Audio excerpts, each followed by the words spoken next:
എന്നിട്ട് ഓടിക്കണത്. എടാ സഞ്ജീവ രക്ഷിക്കടാ, വണ്ടിയൊക്കെ മാറ്റിയിടാ.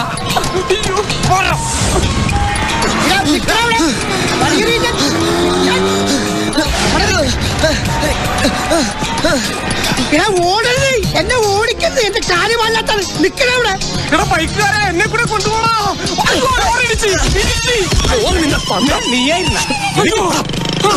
ചെറുപ്പത്തിന് ഓടിയ പോലെ എനിക്കിപ്പോ ഓടാൻ പറ്റില്ല. ആൾക്കാർ നടന്നു പോകേണ്ടത് കൊതിയാവണ്ട.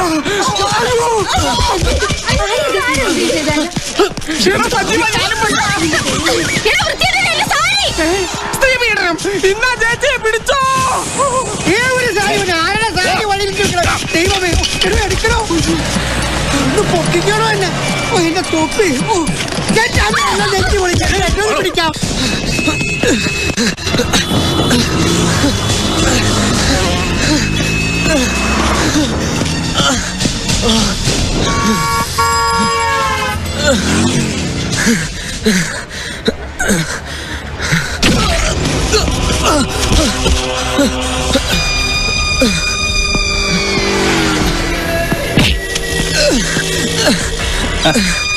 ഊതിക്കാച്ച് പെരുപ്പിച്ച് വെച്ചിരിക്കുകയാണല്ലേ, നല്ല അസല് മസില്. എന്താടാ നോക്കി പേടിപ്പിക്കുന്നത്? ഓ അത് ശരി, നിനക്കെന്നെ തിരിച്ചു തരണം അല്ലേ? തല്ലടാ തല്ലണം മോനെ, കഴുകറ മോനെ. അയ്യോ സാറേ, ഇനി അവനെ തല്ലല്ലോ സാറേ. മാറാ അങ്ങോട്ട്. അയ്യോ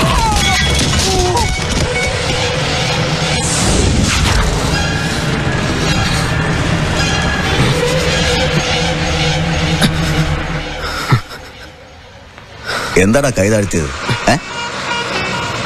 എന്റെ അച്ഛനെ ഓർത്തിട്ട്. നിന്റെ അച്ഛൻ ആ തെണ്ടി കഴിവറ മോനെ അന്നേ തല്ലി കൊല്ലണ്ടായിരുന്നു. പക്ഷെ ഇന്ന് നിന്റെ കൈകൊണ്ട് ഈ കമ്മീഷണർ മുകുന്ദന് തല്ല് കൊള്ളണം. തല്ലടാ, നീ ഭയങ്കര ചൂടനല്ലേ. തല്ല് തല്ല് തല്ല് മോനെ. എന്താടത്? ചേച്ചിയുടെ മോക്കൊരു ഉടുപ്പ് മേടിച്ചാ? ആ ആണോ?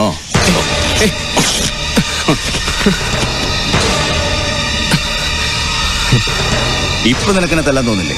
തല്ലടാ, തല്ല് തല്ലടാ, തല്ല്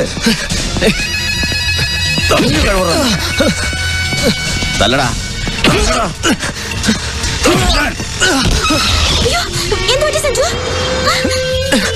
വേഗം വിട്ടോ.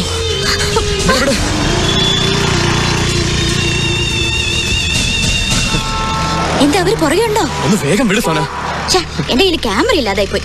അല്ലെങ്കിൽ ആ കോന്തൻ കമ്മീഷണറുടെ വിശ്വരൂപം എന്ന് ഞാൻ ടി വിയിൽ കാണിച്ചേനെ. എന്നിട്ട് ഞാൻ 10 ഡയലോഗും കാച്ചിയേനെ. അല്ല സഞ്ജു, താൻ ഇനി സബ് ഇൻസ്പെക്ടറായിട്ട് ചെന്ന് ഇയാളുടെ കീഴിൽ എങ്ങനെ വർക്ക് ചെയ്യുന്നത്? താൻ SI ആയിട്ട് വേണം എനിക്കൊന്ന് ഷൈൻ ചെയ്യാൻ. എന്താ ഒന്നും മിണ്ടാത്തെ? സബ് ഇൻസ്പെക്ടർ സഞ്ജീവിന്റെ ജീപ്പിന്റെ സൈഡിൽ ചെത്തിയിരുന്ന് പോണത് സ്വപ്നം കണ്ടിരിക്കുക ഞാൻ. നിന്റെ ആ സ്വപ്നം നടക്കുമെന്ന് തോന്നില്ല സോന. എന്തുപറ്റി? കമ്മീഷണർ മുകുന്ദൻ എന്നെ സമ്മതിക്കുമെന്ന് തോന്നുന്നില്ല. ഭൂമിയോളം ഞാൻ ശ്രമിച്ചിട്ടും അയാൾ എന്നെ വെറുതെ വിടുന്ന ലക്ഷണമൊന്നും കാണുന്നില്ല. ഒറ്റ അടിക്കുന്നവന്റെ തലയാൻ തെറിപ്പിച്ചനെ. എന്റെ അച്ഛന്റെ മുഖം ഓർത്തപ്പോ ഞാൻ ക്ഷമിച്ചതാ. പക്ഷെ പാവം അച്ഛൻ അറിയില്ലല്ലോ അച്ഛന്റെ മോഹങ്ങളൊന്നും നടക്കാൻ പോകുന്നില്ലെന്ന കാര്യം. ഏയ്, ടെൻഷൻ അടിക്കാതെ സാറേ, ഒന്ന് ചിരിക്കേ. ബി ഹാപ്പി മാൻ. ഞാൻ ഹെഡ് കോൺസ്റ്റബിൾ വാസ്തവേ. നിർത്തണറി. നിർത്താൻ. എടാ നിർത്താനാ പറഞ്ഞത്. സ്റ്റോപ്പ്. ഞാൻ നിർത്താനാ പറഞ്ഞത്. അയ്യോ എന്നെ കൊന്നേ. അയ്യോ. ചിന്നിക്കുട്ടി, എന്താ ഇത്?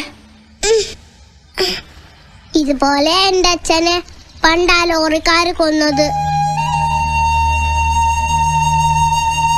ആ ലോറിയിൽ എന്തായിരുന്നെന്ന് അറിയോ? സ്പിരിറ്റ്. അതെന്താ? ആ, എനിക്കും അറിയില്ല. ഇനി എന്റെ മാമൻ SI ആയിട്ട് വേണം എന്റെ അച്ഛനെ കൊന്നവരെ കണ്ടുപിടിക്കാൻ.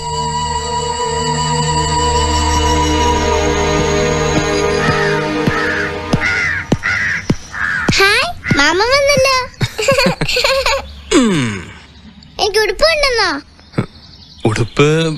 ഉടുപ്പ് മാമ മേടിച്ചതാ, പക്ഷെ കടയിൽ വെച്ച് മറന്നുപോയി. മറന്നു പോയെങ്കിൽ അങ്ങോട്ട് പോയി എടുത്താലെന്താ? അത് പിന്നെ ഇവിടെ വന്നപ്പോഴാ ഓർത്തത്. മാമ നാളെ പോയി എടുത്തോണ്ട് വരാം. ചുമ്മാതാ ഇപ്പൊ ചിന്നോള് പറഞ്ഞ ഒന്നും ഓർക്കയില്ല. വേണ്ട ഞാൻ പിണക്കുവാ. അയ്യേ പിണങ്ങാതെ. സത്യമായിട്ട് മാമൻ ഉടുപ്പ് മേടിച്ചതാ, പക്ഷെ കീറിപ്പോയി. കള്ള എല്ലാരും കള്ളം പറയാ. ദേ നോക്കിയേ.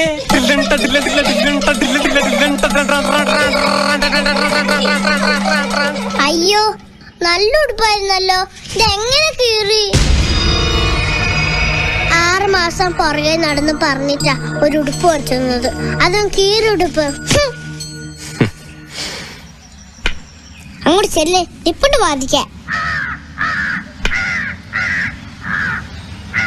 പോയ കാര്യം എന്തായി സജീവ? അത് വെരിഫിക്കേഷൻ സർട്ടിഫിക്കറ്റ് ഈ ആഴ്ച തന്നെ അയക്കാമെന്നാ പറഞ്ഞത്. മറ്റുള്ളവരെ ആശ്വസിപ്പിക്കാനായിട്ട് പോലും എന്റെ മക്കള് കള്ളം പറയരുതെന്ന് ഞാൻ പറഞ്ഞിട്ടില്ലേ? ബാലൻ എന്നോടെല്ലാം പറഞ്ഞു. കമ്മീഷണർ മുകുന്ദൻ എന്നോടുള്ള പക തീർന്നിട്ടില്ലല്ലേ? ഞാൻ അയാളോട് ഒരു തെറ്റും ചെയ്തിട്ടില്ല. സത്യം പറഞ്ഞു, സത്യത്തിന് വേണ്ടി നിന്നു, അത്രമാത്രം. അതിനുള്ള ശിക്ഷ വർഷങ്ങളായിട്ട് ഞാൻ അനുഭവിച്ചുകൊണ്ടിരിക്കുകയാണ്. ഇനി എന്റെ മകനോടും പക തീർത്തയാൾ അടങ്ങുമെന്ന് വെച്ചാല്. അമ്മമ്മേ എങ്ങനെയുണ്ട് എന്റെ പുതിയ ഉടുപ്പ്?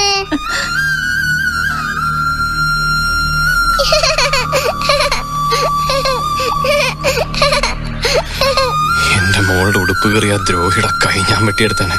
ക്ഷമിക്കും മോനെ, ഭൂമിയോളം ക്ഷമിക്ക. നീ SI ആയി യൂണിഫോം ഇട്ട് വന്ന് എന്നെ സല്യൂട്ട് ചെയ്യുന്നത് സ്വപ്നം കണ്ട് കഴിയാണ് ഞാൻ. അത് നേരിൽ കണ്ടിട്ട് വേണം അച്ഛന് മരിക്കാൻ.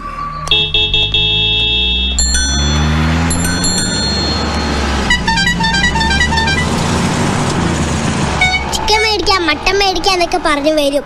എന്നിട്ട് മേടിക്കുന്നതോ ബീൻസും ഉണക്കമണിക്കും. മാമ മോക്ക് നാളെ ചിക്കൻ മേടിച്ചുതരാം. പോരെ? എന്ത് പറഞ്ഞാലും ലോട്ടറിക്കാരെ പോലെ നാളെ നാളെ നാളെ. ഈ മാമന്റെ ഒരു കാര്യം. ഇണങ്ങാതെ ഇയാൾ ജീവിക്കാനും നീ എന്തിനാ ഓടണേ? ഞാൻ പേടിച്ചു പോയല്ലോ. അത് പിന്നെ പതിവാണല്ലോ. ആ പിശാചാണെന്ന് വിചാരിച്ചിട്ടാ ഓടിയത്. ഓ കമ്മീഷണർ മുകുന്ദൻ, അയാൾ ഇന്നലെ എടുത്തിട്ട് ചാമ്പ്യല്ലേ? എന്ത് ചെയ്യാനാ സാറേ? വെരിഫിക്കേഷൻ സർട്ടിഫിക്കറ്റ് അയക്കും വരെ ഞാനിതെല്ലാം സഹിച്ചല്ലേ പറ്റൂ. ഈ കമ്മീഷണർക്ക് എന്തിന്റെ കെടുതിയാണെന്ന് മനസ്സിലാത്തത്. സ്പെഷ്യൽ ബ്രാഞ്ച് DVSP ആണ് അതോറിറ്റി. അയാൾ ലീവ് ആയതുകൊണ്ട് ചാർജ് എനിക്കാ. ഞാനത് ഒപ്പിട്ട് അയക്കാൻ തുടങ്ങിയപ്പോഴല്ലേ മൂന്നര അത് പിടിച്ച് മേടിച്ചോട്ട് പോയത്. എന്റെ പഴയ സ്വഭാവമായിരുന്നെങ്കിൽ അവൻ വിവരം അറിഞ്ഞേനെ. സ്വഭാവം മാറ്റിയോ? നീ ആള് കൊള്ളാവല്ലോടി. മോനെ സഞ്ജീവേ, പ്രായവും പ്രാരാബ്ദവും ഒക്കെ ആയി വന്നതിന് ശേഷം പൊതുവെ എനിക്ക് എല്ലാത്തിനും ഒരു പേടിയാ. അതുകൊണ്ടല്ലേടാ സൂത്രത്തിൽ ഞാൻ അഡ്മിനിസ്ട്രേഷൻ തന്നെ കൂടിയേക്കണത്. എന്റെ ജോലി എങ്ങനെയെങ്കിലും കിട്ടാതാക്കണം, അത് തന്നെ അയാളുടെ ഉദ്ദേശം. നിനക്കറിയാവോ, നിന്റെ പേരിൽ അയാൾ 4-5 നോൺ ബെയിലബിൾ കേസ് ചാർജ് ചെയ്യാൻ പോവാ. അയാൾക്ക് എന്തു ആവാലോ. മൂത്ത അമ്മാവൻ മുൻ മുഖ്യമന്ത്രി, മറ്റൊരമ്മാവൻ ആസാം ഗവർണർ, അനിയൻ വ്യവസായ മന്ത്രി, പിന്നീട് ഒരുത്തൻ കേരളം മുഴുവനും ഭരിക്കുന്ന അബ്കാരി കോൺട്രാക്ടർ. കട്ടും കൊന്നും പിടിച്ചു പറിച്ചും കോടികൾ ഉണ്ടാക്കിയിട്ടുണ്ട്. എന്നാലും 100 രൂപയുടെ കൈക്കൂലിക്ക് വേണ്ടി ഇപ്പോഴും അയാൾ അടിയുണ്ടാക്കും. നിനക്കറിയാവോ, ഈ സിറ്റിയിലെ ഏറ്റവും വലിയ ക്രിമിനൽ ആരാണെന്ന് ചോദിച്ചാൽ ഞാൻ പറയും സിറ്റി പോലീസ് കമ്മീഷണർ ആണെന്ന്.